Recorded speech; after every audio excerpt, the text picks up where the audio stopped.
quiero agradecerle a Javier Fernández del Moral, viejo amigo, pues que el que nos vaya a servir de ponente en el diálogo que luego todos abordaremos.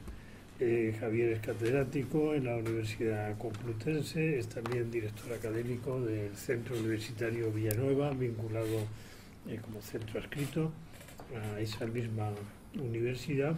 Y luego pues ha sucedido a Antonio Fontán, nada menos, todo un nombre en el ámbito del medio de comunicación, en la Fundación Diálogos. Y bueno, pues va hoy a servirnos de introductor en estos problemas de comunicación y de transparencia, comunicación institucional y transparencia. En este caso, y siguiendo con esta línea de actividades de comunicación, nos parecía importante tratar este tema, ¿no? Y de la mano de una de las personas con más reconocida solvencia en el ámbito de los medios, ¿no? Como Javier Fernández del Moral, como decano y catedrático de periodismo especializado, ha estado en todas las trincheras. Ha estado en la trinchera de la comunicación institucional pública, ha estado en la docencia, ha estado en el periodismo y ha trabajado, como no, en la línea de la comunicación institucional privada, siendo uno de los promotores, como todo el mundo conoce, de DIRCOM, de directores de comunicación.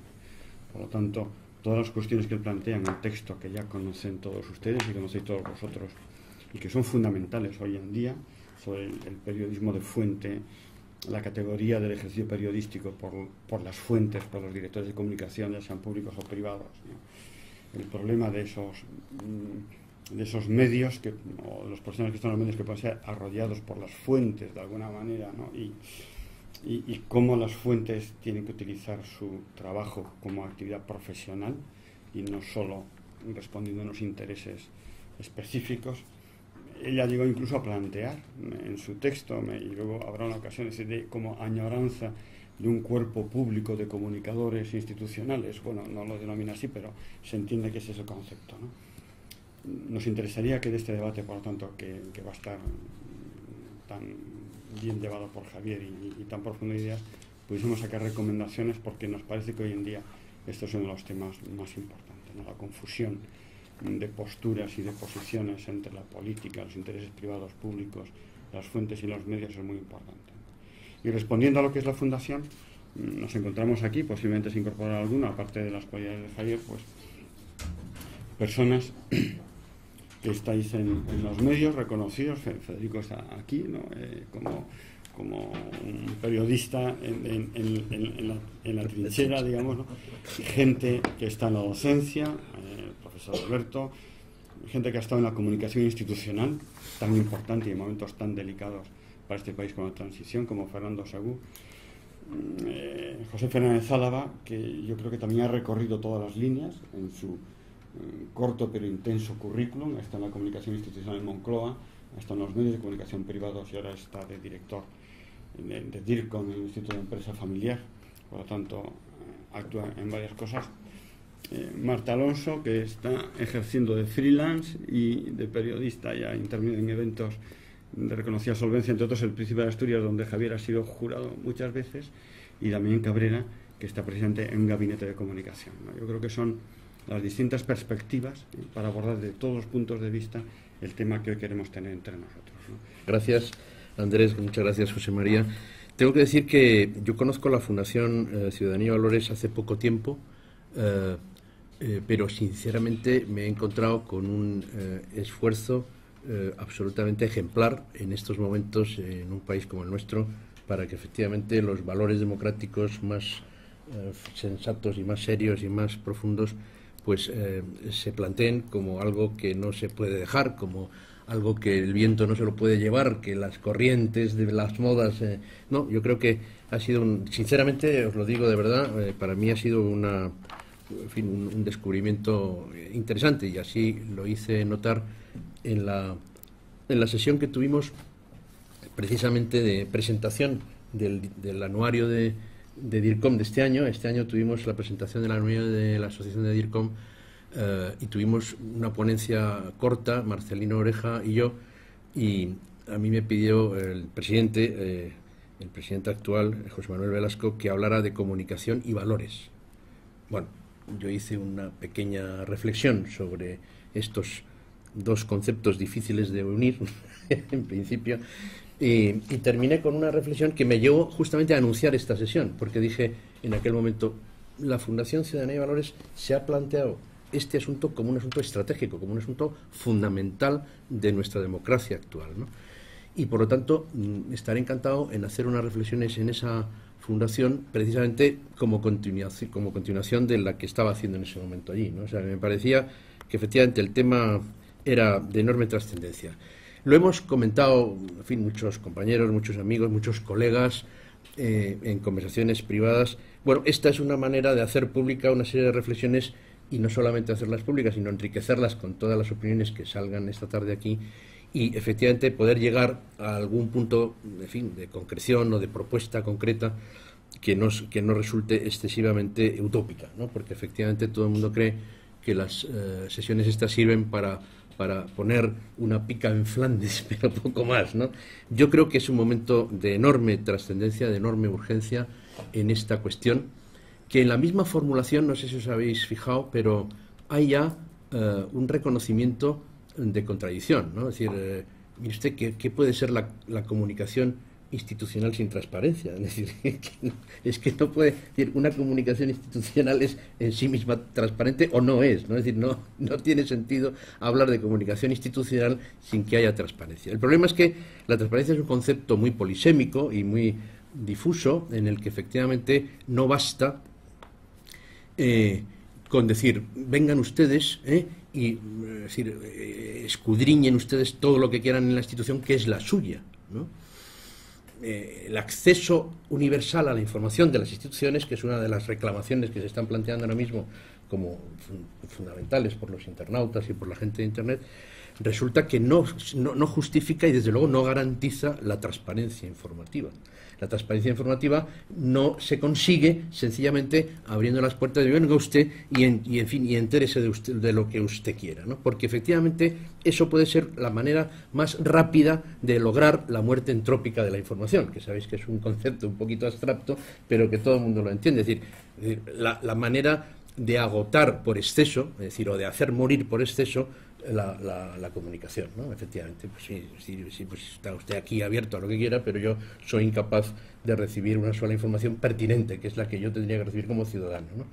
De manera que yo quiero ya desde el principio plantear la necesidad de que la transparencia vaya unida a un concepto de profesionalidad de la función comunicativa, de la función informativa en las instituciones. Las instituciones no son transparentes porque quieran serlo, sino porque realmente ejerzan la transparencia con la profesionalidad que la comunicación exige en las instituciones, ¿eh? Esta es una primera cuestión que yo quería efectivamente plantear, ¿no? En segundo lugar, bueno, la cuestión terminológica, ¿no? Pues seguimos un poco, en fin, yo tengo que decir que llevamos 40 años ya de ciencias de la información, ciencias de la comunicación y todavía tenemos planteamientos, en fin, de ciertas discusiones terminológicas. Eso los físicos y los químicos nunca lo hemos tenido. Es decir, uno llega a unos términos y esos términos son indiscutibles y son los que de alguna manera justifican que eso tenga carácter científico. Pero nosotros todavía seguimos dándole vueltas a qué es esto de la teoría, de la estructura de la información. Es decir, siempre me han parecido, es decir, yo recuerdo a un profesor que tuve de matemáticas que le pregunté inocentemente, oiga, ¿y por qué el logaritmo en base de 10 de 0 es 1? Y me dijo él, sin volverse de la pizarra, eso es por convenio. Y bueno, pues de alguna manera nos tenemos que poner de acuerdo. ¿A qué llamamos comunicación institucional? Bueno, pues todavía no nos hemos puesto de acuerdo.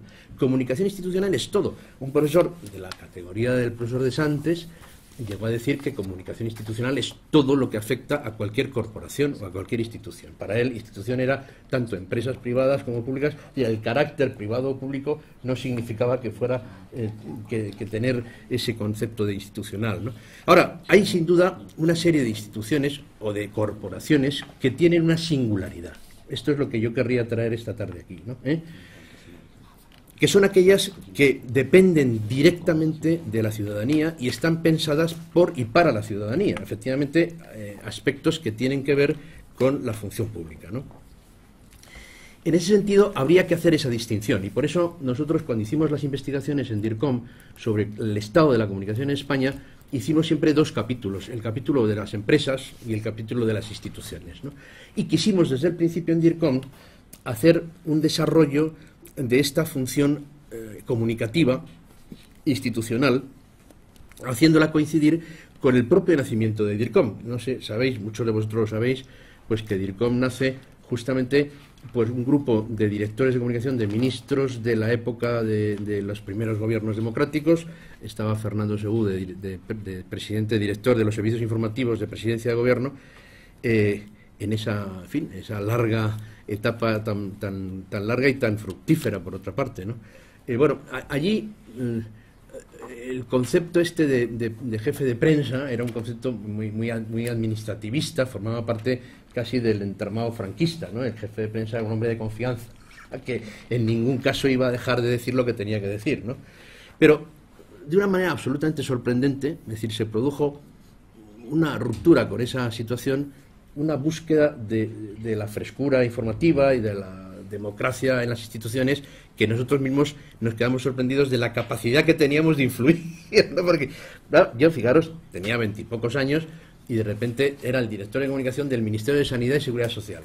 Y recuerdo que todos los comunicados que se hacían allí en el verano todavía seguían con, en fin, llamando a la cólera diarrea estival. Esa era la denominación oficial, que cuando un ministerio decía que había habido un brote de diarrea estival en tal sitio, todo el mundo interpretaba, oye, que hay cólera, ¿no? Es decir, que no, todo el mundo sabía que eso era cólera, pero seguían diciendo con una falta de sentido común enorme lo de la diarrea estival. Bueno, pues yo un buen día se lo dije al ministro. Digo, mira, va a haber muchos escándalos, mucha gente que va a decir que en fin, que estamos locos y tal, pero yo creo que esto hay que empezar a decir ya las cosas como son, ¿no? Se ha producido un brote de cólera en Málaga. Pero no digas, sí, hay que decirlo. Bueno, pues en fin, de las pocas medallas que tengo puestas es que yo, en fin, cambié la diarrea estival por otra moneda, eso poca gente lo sabe, ¿no? Pero bueno, en todo caso, éramos un grupo de gente que nos creímos lo de la libertad y nos creímos lo de que las instituciones están al servicio del ciudadano, es decir, y que el ciudadano era mayor de edad y que el ciudadano tenía derecho a saber las cosas como eran y que si no se le explicarían mejor, etcétera.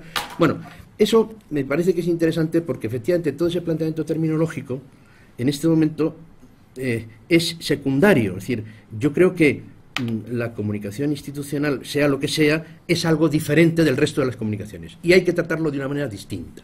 La primera responsabilidad social de una institución es su comunicación, su transparencia.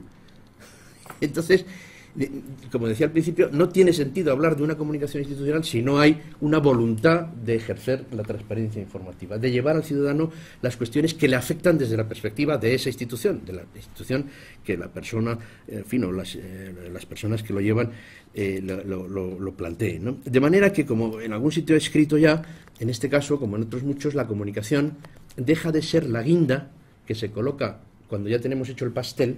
Hombre, ya está hecho el pastel, ahora vamos a poner la comunicación, ¿no? Es la guinda final. No, la comunicación es un ingrediente básico, es un ingrediente fundamental, como el azúcar, la harina o los huevos, ¿no? Para hacer el pastel. Y, efectivamente, la guinda podrá ser una voluta que le podrá dejar a usted mejor o más bonito el pastel, pero que en ningún caso tiene que ver con el pastel en sí mismo, ¿no? Ya sabéis que, efectivamente, en un momento determinado hay una serie de reflexiones que llevan a decir, mira, efectivamente, digo, una de las personas que más se sintieron afectadas por los planteamientos, digamos, de asesoría en comunicación, decía, mira, antes me decíais lo que tenía que decir y ahora siento que lo que me estáis diciendo es lo que tengo que hacer. Porque, claro, el problema de la transparencia es que la imagen, y eso es también una concesión al primer principio de la termodinámica, querido Alberto, la imagen no se debía crear ni destruir, sino simplemente transmitir. Si usted quiere tener una buena imagen, haga usted las cosas de manera que en su transparencia, en su comunicación, aparezca usted como lo que es, ¿no? Ahora, no intente maquillar, es decir, termino hablando del maquillaje en mis reflexiones, porque efectivamente yo creo que es lo que en este momento, y con estas tecnologías, y con esta situación de comunicación o de sociedad de la información, es la que más riesgos está haciendo correr en el mundo de la comunicación institucional, ¿no? Bien, por lo tanto, recibir información veraz, que es el derecho que tiene todo ciudadano, debería de plantear inmediatamente la primera necesidad, que las instituciones respondan a lo que tienen que ser, es decir, a unas instituciones que efectivamente están ahí para que el ciudadano efectivamente tenga la información que necesita en cada momento. Bueno, yo sinceramente creo que el problema de la transparencia entonces aparece como un enmascaramiento más, ¿eh? Y efectivamente yo he visto actitudes, por ejemplo, de corporaciones públicas como ayuntamientos, ¿no?, que creen que son transparentes por la apertura universal que hacen de sus archivos o de su información. Es una información que no accede a nadie porque sencillamente mueren por exceso. Es decir, la transparencia efectivamente no se ha profesionalizado, ¿eh? Entonces, ese problema de las tecnologías actuales, es decir, de la sociedad de la información, que yo sigo pensando efectivamente que es un modo espléndido de enmascarar cosas que yo no quiero, decir, o yo no quiero que aparezcan, ¿no? ¿Qué me decís de las páginas web, ¿no? Es decir, es una maravilla, ¿no? Es decir, yo no sé qué experiencia tenéis vosotros, pero cuando vas a por una cosa que te interesa, jamás la encuentras. Es decir, siempre encuentras lo que ellos quieren que tú encuentres, ¿no? Es decir, de la manera, con la forma, con el código y con el contenido que alguien previamente ha diseñado para que los accesos... Claro, confundir el acceso universal a la información de Internet con la transparencia informativa, con estos procedimientos, me parece peligrosísimo. Es decir, es un riesgo además que puede hacer pensar que estamos realmente avanzando. Mucha gente cree que estamos avanzando en el terreno informativo. Me parece que estamos justamente retrocediendo por la capacidad de enmascaramiento que tenemos ahora mismo de la auténtica información veraz, ¿eh? Bien, pero además de esto, yo quiero poner un pequeñísimo acento en la situación periodística, ¿eh? Es decir, eso estarás absolutamente de acuerdo conmigo, porque claro, estamos pasando probablemente la etapa más procelosa, más compleja, es decir, con riesgo de extinción de la profesión periodística y de los profesionales libres del periodismo, y sin periodistas libres no puede haber comunicación institucional, no puede haber comunicación de ningún tipo. Es decir, bueno, esto se lo dije a los DIRCOM cuando yo era presidente de la asociación. Les dije, perdonadme, si queréis que vuestra profesión, que nuestra profesión de directores de comunicación se abra paso en la sociedad de la información, tenemos que poner inmediatamente una figura que es el defensor del periodista. Y entonces me miraban como si fuese un marciano, porque claro, los bancos, las eléctricas, los señores del Corte Inglés, es decir, defensor del periodista, pero oye, ya se defienden ellos, que da gusto verles y tal. Yo no, perdonadme, la extorsión, el chantaje, la falta, digamos, de consideración con su libertad, porque claro, al periodista luego, o no, todo el mundo le trata de conseguir manipular. Es decir, claro, si no es su redactor jefe o su director, el director de comunicación que está pagando la campaña a ese medio de comunicación en el que se está actuando. La libertad del periodista, la independencia de cada periodista es fundamental para que efectivamente se pueda llevar a cabo el esquema que hemos desarrollado en cuanto a transparencia en las informaciones en las comunicaciones institucionales. En ese sentido, pues he hecho ahí una serie de reflexiones que me parece importante, pero que no era pertinente porque no es el caso. Es decir, no era hoy el momento de hablar del periodismo. Quizá tendremos que hablar del periodismo en otra sesión de Ciudadanía y Valores. Por supuesto. Pero tengo que decir que sin esa estructura del periodismo independiente, libre y responsable de cada periodista profesional, es imposible que haya un esquema de comunicación institucional adecuado de cara al ciudadano, ¿no? Bien, planteado esto, hago efectivamente pues una pequeña reflexión sobre el momento que estamos pasando. Yo, sinceramente, no sé si estáis de acuerdo conmigo, pero cuando salimos de la transición, Fernando era nuestro modelo, es decir, estábamos en los ministerios, los distintos directores de comunicación, Ramón del Corral estaba en Interior con Rosón, es decir, yo estaba con José Luis Álvarez en Transportes y en Agricultura en la última etapa, estuve con Alberto Oliart en Sanidad.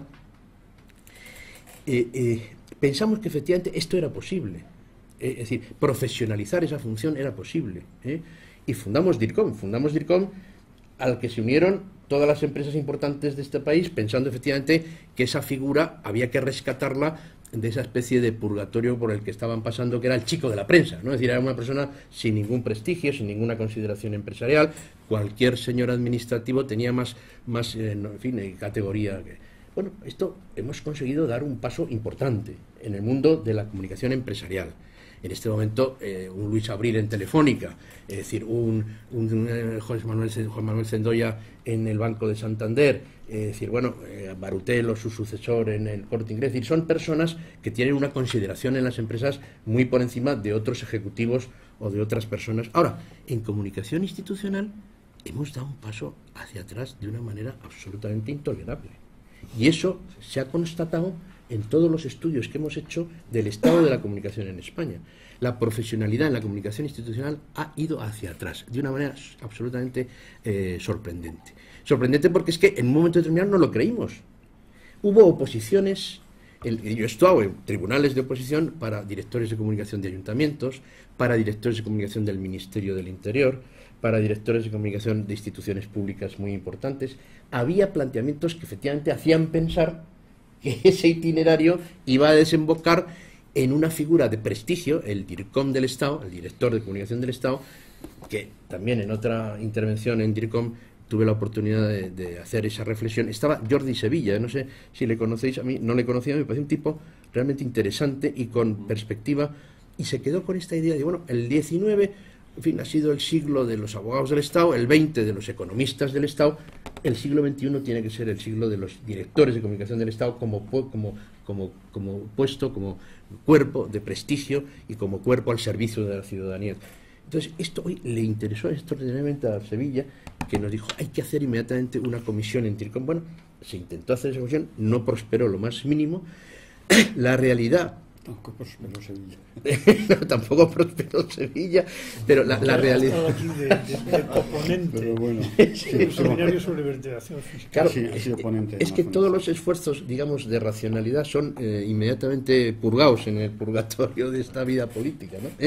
Pero no, lo que me sorprende es que efectivamente ese itinerario no solo se haya interrumpido, ojo, sino que ha ido hacia atrás de una manera sorprendente. O sea, ahora mismo nadie ocupa un cargo de responsabilidad en comunicación institucional si no es persona de absoluta confianza de la persona que manda en esa institución. Es decir, lo cual es absolutamente sorprendente, porque efectivamente, bueno, yo recuerdo que los ministros, cuando tenían que coger un abogado del Estado, hombre, cogían el abogado del Estado que más encajaba en sus planteamientos, eso es lógico, pero no podía ser una persona que no fuera abogado del Estado. ¿Me estáis entendiendo? O sea, pero es que ahora mismo las cosas que me están llegando de alumnos míos de doctorado, de alumnas mías de doctorado que están en ministerios, ya conocéis la situación esa que hubo de ruptura de los medios de comunicación del Estado. En un momento determinado, periodistas que estaban trabajando en medios de comunicación pasaron a ser funcionarios de los ministerios, ¿no?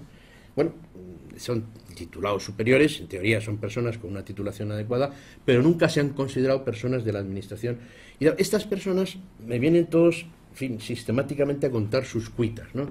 Y sus cuitas son penosas, ¿no? Porque no solamente no tienen ninguna posibilidad de prosperar, sino que ven cómo van pasándoles el primo hermano de no sé quién, la cuñada de no sé cuánto, el amigo de no sé quién, que no sé qué tal, y claro, y que vienen siempre a decirles, oye, tú de esto sabes, ¿no? Pues mira, necesito que... Es decir, claro, todo el mundo intenta que la profesionalidad de estas personas se ponga al servicio del último que ha llegado allí, que no sabe nada de nada, ¿no? Pero esto es tremendo, es de una generalización y de una profundidad como yo, sinceramente, no pensé que se iba a alcanzar nunca, ¿no? Entonces, no me estoy refiriendo a ningún partido ni a ninguna situación concreta, sino a una serie de partidos que han ido todos ellos haciendo lo mismo en los últimos años, ¿eh? Bueno, esta situación, desde mi punto de vista, es la que me parecía que encajaba con esa sensibilidad de la Fundación y la necesidad de empezar a hablar de estas cosas. Claro, aquí hago un planteamiento, lo digo porque no quiero pasarme de los 20 minutos, ¿no? Del concepto de periodismo de fuente, que os ruego simplemente que lo tengáis en consideración como un concepto del desarrollo científico de una asignatura, de una materia de comunicación en las ciencias de la información, y que estamos rescatando como concepto para poder establecer una profesionalización que puede perfectamente compatibilizarse con las relaciones públicas, con la publicidad. Es decir, el DIRCOM, las que conocéis DIRCOM, utilizamos la expresión de director de orquesta, para expresar que el DIRCOM puede venir de cualquier formación específica. Es decir, pues oye, igual que los directores de orquesta pueden ser violinistas, pianistas o trompetistas, pero en cualquier caso el director es un señor que domina un instrumento y que luego se hace director de orquesta. Bueno, el director de comunicación efectivamente tiene una serie de dispositivos a su servicio. Yo siempre, si seguimos con ese símil de la orquesta, digo, bueno, pues está la cuerda, el viento, la percusión, es decir, una campaña de comunicación persuasiva con publicidad, hay que hacerla cuando hay que hacerla. Pero, en cualquier caso, el periodismo es un ingrediente absolutamente necesario.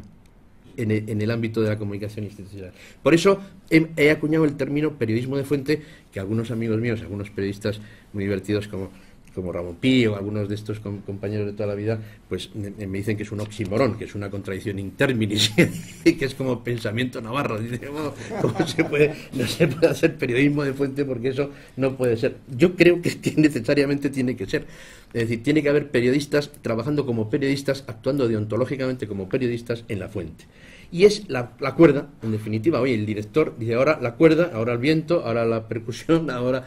Pero ese periodismo hay que cuidarlo, hay que mimarlo, de tal manera que no divida ya las informaciones en buenas y malas para que salgan las buenas y no salga ninguna de las malas, sino que divida las informaciones en verdaderas y falsas para que salgan las verdaderas y no salgan las falsas. Y de esa manera probablemente hace mayor servicio a la institución de lo que hacen los que separan de una forma maniquea las informaciones. Y además se pone en el mismo lado de la trinchera, siguiendo con la terminología habitual de los periodistas, para dar al ciudadano esa función de resolver o de atender su derecho a recibir información veraz. Si el ciudadano tiene derecho a recibir información veraz, tiene que haber un periodismo en la fuente que divida las informaciones en verdaderas y falsas. ¿Me seguís? Bueno, esto está planteado de forma teórica, esto está publicado en algunos sitios ya por mi parte en algunos textos, es decir, hay un libro que trata del periodismo de fuente, pero quiero haceros simplemente reflexión sobre este esquema último de la página 8, ¿no?, que aparece con el número 14 en la diapositiva. 7 en el dossier. 7 en el dossier. 7 en el dossier.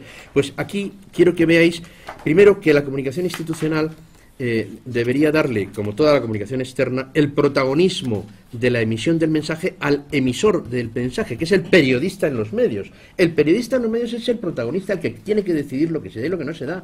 Ese esquema tradicional del proceso de la comunicación, en el que efectivamente se le daba a la fuente primaria la función iniciadora del mensaje, tiene que dar lugar a este otro esquema, que es el que hemos propuesto desde la investigación nuestra de la asignatura de periodismo especializado, para que efectivamente se mantenga la fuente primaria como experto o como responsable de la institución, la fuente secundaria como DIRCOM, como responsable de la comunicación, y que se establezca una especie de círculo virtuoso facilitando el acceso al emisor de la información veraz. Y desde luego en la fuente secundaria tiene que estar integrado el periodismo de fuente. Bueno, este esquema sencillamente lo traspaso para anunciaros que una de las conclusiones que necesariamente voy a plantear es la de profesionalizar la función informativa en la fuente. Profesionalizar la función informativa en la fuente es que haya fuentes secundarias que tengan en cuenta el periodismo de fuente como concepto. Esta es una idea que, lógicamente, en estos momentos no solamente no está recogida, sino que yo creo que no está ni siquiera atisbada, o sea, no está ni intuida. O sea, el periodismo de fuente sigue siendo una utopía más, en fin, en un planteamiento en el que no solamente no hay responsabilidad en ese sentido, sino que da la sensación de que lo que no nos dé una rentabilidad inmediata a la persona o a la institución que esté dando la información no se considera interesante o útil para transmitir, ¿no? He hecho una definición de periodismo de fuente que os la transmito, es decir, aquella actividad profesional relacionada con la comunicación en las empresas o instituciones que basa su actuación en la información periodística con los criterios de interés, de transparencia, veracidad propios del periodismo de medios, basado en la misma profesionalidad, la misma deontología y las mismas habilidades, y que se orienta como objetivo prioritario a atender desde la fuente el derecho del ciudadano a recibir información veraz. Esta es la definición que acuñé del periodismo de fuente y que de alguna manera refleja todo lo que estamos planteando, ¿no? Bueno, hay una serie de características que están de alguna manera pues puestas un poquito de manifiesto, pero para poder empezar el debate, que es lo que realmente interesa, he terminado haciendo una conclusión o haciendo una especie de reflexión final en la que he traído una editorial de decir, ¿sabéis que soy, entre otras cosas, director de una revista que fundó Julián Marías, que se titula Cuenta y Razón, una revista, bueno, que efectivamente edita Fundes hace ya unos cuantos años, la creó Julián Marías con una idea fundamental que vais a entender todos los que estéis aquí muy bien, ¿no? La necesidad de unir la libertad de la manera más profunda vivida con la verdad. el hecho de que haya una verdad no significa que no pueda buscarse libremente, ¿no? Es decir, buscar la verdad libremente era un poco la idea que le llevó a Julián Marías a crear esta publicación, que es una publicación, una revista de pensamiento en la que efectivamente cualquiera de los que estáis aquí estáis invitados desde este momento a participar. Es decir, no tenéis más que mandarme vuestra reflexión y yo os la publico encantado, porque se trata de eso, de que cuantas más gentes aparezcan allí, pues mejor, ¿no? Bueno, ahí, en fin, he tenido alguna oportunidad y me acuerdo que una de esas veces que me sentí especialmente molesto por la función maquilladora de las administraciones públicas, escribí este editorial, es una carta de director a modo de editorial que se llamaba Comunicación y Verdad, y que le he querido plantear como conclusión de mi reflexión sobre la transparencia y la comunicación institucional, ¿no? Efectivamente, a mí me parece que hay un exceso de maquillaje. El maquillaje es toda aquella acción que efectivamente tiende a transmitir unas ideas que previamente están preconcebidas. Claro, si uno quiere tener una determinada imagen y no es lo que está diciendo que quiere ser, lógicamente tiene que maquillar.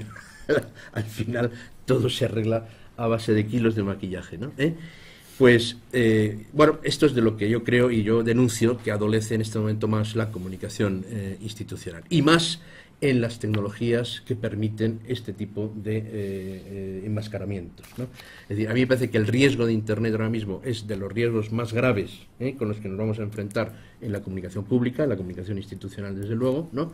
Y que efectivamente el ciudadano, sin periodistas libres y responsables y con fuentes completamente organizadas por maquilladores profesionales, bueno, es la mejor garantía de que el ciudadano pase absolutamente sin pena ni gloria por los temas, digamos, de comunicación institucional, ¿no?